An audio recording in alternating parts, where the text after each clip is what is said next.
Sitharaman serial October 2 நாளைக்கான எபிசோடில் என்ன நடக்கலாம் அப்படிங்கிறத ரிவ்யூவாக பார்க்கலாங்க. சீதா வீட்டுக்கு ராமோட 3 தங்கச்சிங்களும் வராங்க.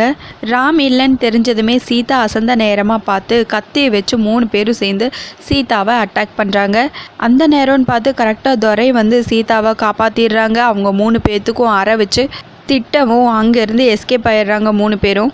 சீதா, இவங்கள நம்பி நீ எப்படிம்மா உள்ளே விட்டேன்னு துரை கேட்கவும், சின்ன பொண்ணுங்க தானே அங்கிள், நான் இதை எதிர்பார்க்கலங்கிறாங்க சீதா அந்த வீட்டில் ஒரு அருகம்புல் இருந்தால் கூட அதில் கூட விஷம் இருக்கும். ஆமாம், ராம் எங்கே அப்படின்னு கேட்கவும், அவங்க வெளியே போயிருக்காங்கங்கிறாங்க சீதா.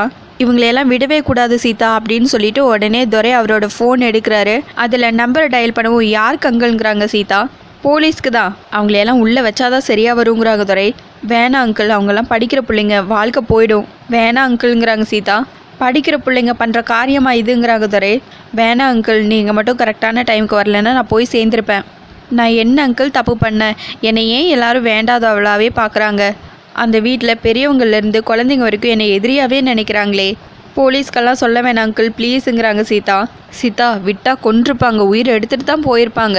சொன்னா கேளு சீதான்னு சொல்ல, வேணாம் அங்கிள் அப்படின்னு சொல்லிட்டு கையை பிடிக்கவும், சீதா என்னாச்சு? கையில் என்ன இவ்வளோ பெரிய காயம், எப்படி பண்ணியிருக்காங்க பாரு அப்படின்னு சொல்லிட்டு சுற்றி தேடியும் ஒரு கிளாத் எடுத்து சீதாவோட கையில் வெட்டுப்பட்ட இடத்துல கட்டி விடுறாங்க துரை. சீதா விட்டா கொன்றுப்பாங்க, உயிரை எடுத்துகிட்டு தான் போயிருப்பாங்க, இது விட்டா தொடரு சீதா, சொன்னா கேளு அப்படின்னு சொல்லிட்டு ஒரு கவர் எடுத்து கீழே கிடக்கிற அந்த 3 கத்தையும் எடுத்து அதில் போட்டு வைக்கிறாங்க துரை. கரெக்டாக அந்த டைமில் ராம் வர, சீதா என்ன ஆச்சுங்கிறாங்க கையை பார்த்துட்டு. அப்போது துரை அங்கே நடந்த எல்லா விஷயத்தையும் ராம் கிட்ட சொல்கிறாங்க. ராம், நான் வரலைன்னா என்ன ஆயிருக்கும், செத்து போயிருப்பா. என்னடா 3 பேரும் இப்படி இருக்காங்க அப்படின்னு துரை சொல்லிட்டு இருக்க, சீதா மாமா சொல்கிறதெல்லாம் உண்மையா? என்னால் நம்பவே முடியலங்கிறாங்க ராம் என்னாலையும் தான் நம்ப முடியல. நாம தான் அவங்கள சின்ன குழந்தைங்கன்னு நினச்சிட்ருக்கோம், ராட்சசிங்க அப்படின்னு துரை சொல்ல, பாஸ் நான் கும்பிடுற முத்தாரம்மன் தான் அங்கிளை இங்கே அனுப்பி வச்சுருக்காங்க, அவங்க மட்டும் இங்கே வரலைன்னா என்னை நீங்கள் பொணமாக தான் பார்த்துருக்கணும் அப்படின்னு சீதா சொல்ல, டே ராம் பாடுறா, இங்கே காலேஜ் படிக்கிற பிள்ளைங்க கொண்டு வந்திருக்க கத்தியை பாடுறா அப்படின்னு அந்த கவர்லேருந்து கத்தி எடுத்து காட்டவும் ராம் அதை வாங்கி பார்க்குறாங்க. டேய் நம்ம வீட்டு கத்திடா, பிளான் பண்ணி கொண்டு வந்திருக்காங்க அப்படின்னு துரை சொல்ல, மாமா இதுக்கு மேலே நம்ம சும்மா இருக்க முடியாது, பிரச்சனை எக்ஸ்ட்ரீம் ஆயிடுச்சு. சீதா கிளம்பு, இன்னைக்கு இருக்கு அவங்களுக்குங்கிறாங்க ராம். பாஸ் வேணாம் பாஸ் விட்டுருங்கிறாங்க சீதா. விடுறதா? கொலை வரைக்கும் போயிட்டாங்க சீதா, இதுக்கு மேலேயும் நம்ம ஒதுங்கி போயிட்டா நம்மளை வாழவே விட மாட்டாங்க சீதா அவங்கிறாங்க ராம். போலீஸ் கம்ப்ளைண்ட் கொடுக்கலன்னா அதையும் சீதா வேணான்னு சொல்லிட்டா அப்படின்னு துரை சொல்ல, பாஸ் அதுங்க படிப்பு வாழ்க்கை எல்லாமே போயிடும் பாஸ், விடுங்க ப்ளீஸுங்கிறாங்க சீதா. போகட்டுமே, அவங்க கொலை பண்ணுற அளவுக்கு போயிருக்காங்க, அவங்க ஜெயிலில் இருக்கிறதா கரெக்டுங்கிறாங்க ராம். பாஸ் வேணாம் பாஸ், அப்புறம் நமக்கும் அவங்களுக்கும் வித்தியாசமே இல்லாத மாதிரி ஆயிருங்கிறாங்க சீதா. மன்னிச்சு விட்டுருவோன்னு சொல்ல, எனக்கு என்னமோ சித்தி அப்பாலாம் சேர்ந்து தான் இவங்களை அனுப்பிடுப்பாங்களோன்னு தோணுதுங்கிறாங்க ராம். மாமா நீங்கள் கிளம்புங்க சீதா வா அப்படின்னு ராம் கூப்பிட, பாஸ் எங்கங்கிறாங்க சீதா. எந்த வீட்டுக்கு போகக்கூடாதுன்னு நினச்சமோ அந்த வீட்டுக்கு தான் பாஸ் வேணான்னு சீதா சொல்ல, சீதா சொல்கிறல்ல வா அப்படின்னு மிரட்டவும் சீதா துரை 2 பேரும் அங்கேருந்து கிளம்பி போயிடுறாங்க. 3 பேரும் சேர்ந்து எப்படியோ மகா வீட்டுக்கு போயிடுறாங்க.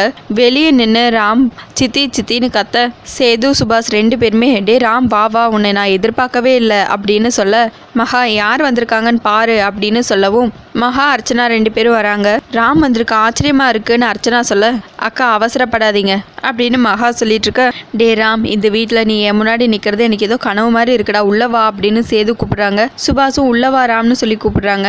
என்ன எல்லாரும் சேர்ந்து ட்ராமா பண்ணுறீங்களா? நீங்களாம் ஒரு பெரிய மனுஷனா, வெக்கமா இல்லை? நான் தான் உங்களை வெறுத்து ஒதுங்கி போயிட்டேன்ல, அப்புறம் எதுக்கு திரும்ப வந்து சித்திரவதை பண்ணுறீங்க அப்படின்னு ராம் கேட்டுட்டு இருக்க. கரெக்டாக அவங்களோட 3 தங்கச்சிங்களும் மாடியிலேருந்து இறங்கி வராங்க. அங்கே இருக்கிற யாருக்கும் எதுவுமே புரியாமல் நிற்கிறாங்க. ராம் தங்கச்சிங்க 3 பேரும் அப்படியே திருன்னு முழிச்சிட்டு நிற்கிறாங்க. வீட்டை விட்டு போகணும்னு முடிவெடுத்தது நான் தான், சீதா இல்லை. உங்கள் கோவத்தை எங்கிட்ட காட்டுங்க, அதை விட்டுட்டு ஒரு அப்பாவி பொண்ணுங்கிட்ட டார்கெட் பண்ணுறீங்க அப்படின்னு ராம் சொல்லிட்டு இருக்க. டே என்னடா சொல்கிறேங்கிறாங்க சேது. என்ன சொல்கிறேனா? நடிக்காதீங்கப்பா, நடித்து உங்கள் மரியாதையை நீங்களே கெடுத்துக்காதீங்கிறாங்க ராம். டே எனக்கு ஒன்றும் புரியலங்கிறாங்க சேது. புரியலையா? இதோ இங்கே பாருங்க அப்படின்னு சீதாவோட கையை தூக்கி காட்டுறாங்க. அந்த காயத்தை பார்த்து யாரும் எதுவும் புரியாமல் நிற்கிறாங்க. படிக்கிற பொண்ணுங்க கையில் கத்தியை கொடுத்து அனுப்பியிருக்கீங்களே, நீங்களாம் மனுஷங்களாங்கிறாங்க ராம். என்ன புது கதையெல்லாம் சொல்லிட்டு இருக்க? தையல்காரி வேற எங்கேயோ வம்பிழுத்து வாங்கி கட்டியிருப்பா, சின்ன பொண்ணுங்க மேலே பழி போடுற அப்படின்னு மகா கேட்க, பேசாதீங்க சித்தி, முதல்ல அப்பா எங்களை கூப்பிட வந்தாங்க, அதுக்கப்புறம் நீங்கள் 2 பேர் வந்தீங்க, அதுக்கப்புறம் இவங்களை அனுப்பி கீழ்த்தனமான வேலையை பார்த்துருக்கீங்க. நீங்களாம் பொண்ணுங்களா இல்லை பேய்ங்களா? நான் உங்களையெல்லாம் சின்ன பசங்கன்னு நினச்சேன், ஆனால் ரத்த வெறி பிடிச்சி அலறீங்க அப்படின்னு ராம் சொல்லிட்டு இருக்க. டே ராம், என்ன நீ பாட்டுக்கு பேசிட்டு போயிட்டே இருக்க?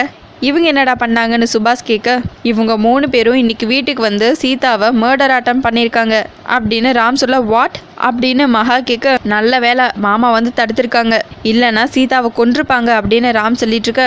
ராம், உன் பொண்டாட்டி மேலே சிம்பத்தி வர்றதுக்கு உன் தங்கச்சிங்க மேலேயே பழி போடுறியா? இப்போதான் வந்தாங்கங்கிறாங்க மகா. காலேஜா கேளுங்க அப்படின்னு ராம் சொல்ல. அஞ்சலி, அண்ணன் சொல்கிறது உண்மையா அப்படின்னு சேது கேட்க. அப்பா, அண்ணன் பொய் சொல்லுதுப்பா, நாங்கள்லாம் கிளாஸ் முடிச்சு இப்போ தான் வந்தோங்கிறாங்க அஞ்சலி. அப்படியா, அப்போ உங்கள் ஹெச்ஓடிக்கு ஃபோன் பண்ணி பேசிட்டுமா அப்படின்னு ராம் கேட்க. அப்படியா, ஏன் அவ்வளோ தூரம் போயிட்டு ஏதோ இதை பாருங்க அப்படின்னு அந்த கவரில் இருக்கிற கத்தியை தூக்கி போடுறாங்க துரை. அதை பார்த்து எல்லாரும் அப்படியே ஷாக்காகி நிற்கிறாங்க. ராம் தங்கச்சிங்க 3 பேரும் அப்படியே தலையில் கை வச்சு சோ அப்படிங்கிறாங்க. அதுக்கப்புறம் ராம் செல்வியை கூப்பிட்டு, இது நம்ம வீட்டு கத்தி தானே அப்படின்னு சொல்லி கேட்க. செல்வியும், ஆமாம் இது நம்ம வீட்டு கத்தி தான், நானும் தேடிட்டு தான் இருந்தேங்கிறாங்க செல்வி. போலீஸில் கம்ப்ளைண்ட் கொடுக்கலான்ட்டு இருந்தேன், ஆனால் சீதா தான் வேணான்னு தடுத்துட்டா. விட்டுருந்தா இவங்க 3 பேரும் லாக்அப்பில் இருந்திருப்பாங்க, நியூஸ் பேப்பரில் ஃபோட்டோ வந்திருக்கும் அப்படின்னு ராம் சொல்லிட்டு இருக்கு. இதில் ஆச்சரியப்படுறதுக்கு எதுவும் இல்லை, பெற்றவங்க பற்றி தானே பிள்ளைங்களுக்கு வரும், இதுங்களாம் எங்கே உருப்பட போகுதுங்கிறாங்க துரை. அங்கிள் விடுங்க, சின்ன பிள்ளைங்க ஏதோ ஆர்வ கோளாறுல பண்ணிட்டாங்க விடுங்கங்கிறாங்க சீதா. கேட்டிங்கள, கொலை பண்ண வந்தவங்களுக்கு கூட மன்னிச்சு விட்றா, இதுதான் சீதா. இவ்வளோ பழி வாங்கணும்னு மொத்த குடும்பமும் வரிசை கட்டிட்டு நிற்கிறீங்க, இவங்க மத்தியில் குடியிருக்க தான் என்ன ஆள் மாற்றி ஆள் கூப்பிடுறீங்க இல்லப்பா அப்படின்னு ராம் கேட்க. தேடி போய் கொலை பண்ண ரெடி ஆகிட்டாங்க, இந்த லட்சத்தில் இந்த வீட்டில் இருந்திருந்தா என்ன ஆயிருக்கும்? நானும் முடிவு பண்ணிட்டேன், எனக்கு ஏதாவது ஒன்று ஆச்சுடா காரணம் நீங்கள் தான், ஸ்டேஷன்லேயும் சொல்லி வச்சிருவேன் அங்கிறாங்க துரை. ஒவ்வொருத்தருக்கும் உயிர் பயம் கொடுத்துருக்கீங்களே, இதுதான் உங்கள் சாதனை, இந்த கொலை வெறி உங்களை எங்கே கொண்டு போய் நிப்பாட்ட போகுதுன்னு பாருங்க அப்படின்னு ராம் சொல்லிட்டு இருக்க. உங்கள் சாவகாசமே வேணான் தான், நானும் பாஸும் தனியாக போயிட்டோம், உங்கள் சொத்தில் நயா பைசா கூட வேண்டாம், எங்களை அமைதியாக வாழ விடுங்க, அது போதுங்கிறாங்க சீதா. அதுவும் பிடிக்கலன்னா சொல்லிடுங்க, நாங்கள் 2 பேரும் தற்கொலை பண்ணிட்டு சாகுறோங்கிறாங்க. நீங்கள் சந்தோஷமா இருங்க, வாங்க பாஸ் அப்படின்னு சீதா கூப்பிட. அதுக்கப்புறம் திரும்பவும், தயவு செஞ்சு படிக்கிற பிள்ளைங்கள ஆயுதமாக பயன்படுத்தாதீங்க, அது பெரிய பாவம் அப்படின்னு சொல்லிட்டு சீதா ராம கூட்டிட்டு அங்கேருந்து கிளம்பிடுறாங்க. அதுக்கப்புறம் வீட்டுக்கு போனது சீதா ராமுக்கு காஃபி போட்டு கொடுக்குறாங்க. இதில் சுகர் இல்லையே சீதா அப்படின்னு ராம் சொல்லிட்டு இருக்க. இல்லை பாஸ் போட்டேங்கிறாங்க சீதா. இந்த நீயே குடிச்சு பாரு அப்படின்னு சொல்ல சீதா வாங்கி குடிக்கிறாங்க. பாஸ் எல்லாமே சரியாக தான் இருக்கு பாஸ் அப்படின்னு சீதா சொல்ல, எங்க கூட அப்படின்னு சொல்லிட்டு திரும்பவும் ராம் வாங்கி குடிக்கிறாங்க.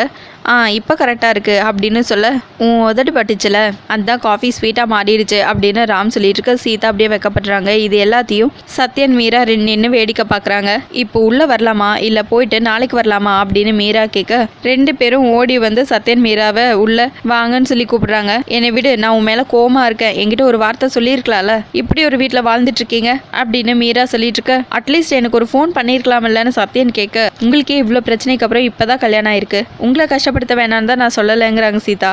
சரி நீங்கள் முதல்ல உள்ளே வாங்க அப்படின்னு சொல்லிட்டு அவங்க 2 பேத்தையும் உள்ளே கூட்டிகிட்டு போகிறாங்க. வீட்டுக்குள்ளே வந்ததுமே மீரா அவங்க வாங்கிட்டு வந்த திங்ஸ் எல்லாம் எடுத்து சீதா கிட்ட கொடுக்குறாங்க. சீதாவும் அதை வாங்கி வச்சுக்கிறாங்க. அப்போ கரெக்டாக கையில் இருக்கிற கட்டை பார்த்துடுறாங்க மீரா.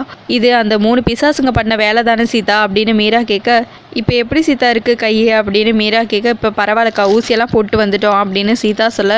ஆமாம், நீங்கள் ஹனிமூன் போகலையா, இங்கே என்ன பண்ணுறீங்க அப்படின்னு ராம் கேட்க. நீங்கள் ஹனிமூன் போனீங்களாங்கிறாங்க மீரா.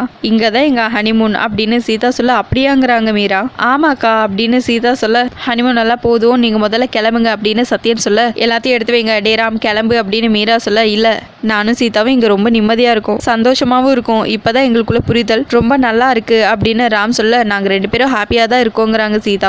இப்படி ஒரு வீட்டில் உங்களை விட்டுட்டு நாங்கள் எப்படிடா நிம்மதியாக இருக்க முடியும்னு மீரா கேட்க. எங்களுக்கு எந்த குறையும் இல்லை, நாங்கள் சந்தோஷமாக தான் இருக்கோம் அப்படின்னு சீதா சொல்ல. சரி ராம், நம்ம 2 பேரும் வெளியே போகலாம் வாங்க, இவங்க 2 பேரும் பேசிகிட்டு இருக்கட்டும் அப்படின்னு சத்யன் ராம வெளியே கூட்டிகிட்டு போகிறாங்க. சீதா, நீங்கள் உண்மையாகவே சந்தோஷமாக தான் இருக்கீங்களா அப்படின்னு மீரா கேட்க. நீங்கள் தான் பார்த்தீங்களக்கா பாஸ் காஃபி குடிச்சாலக அப்படின்னு சீதா சொல்ல. பார்த்தேங்கிறாங்க மீரா. சீதா, நீ மட்டும் இல்லைன்னா மகாலட்சுமியால் நான் சித்திரவதையை அனுபவிச்சு வீட்டுக்குள்ளேயே அடைஞ்சு கிடந்திருப்பேன்.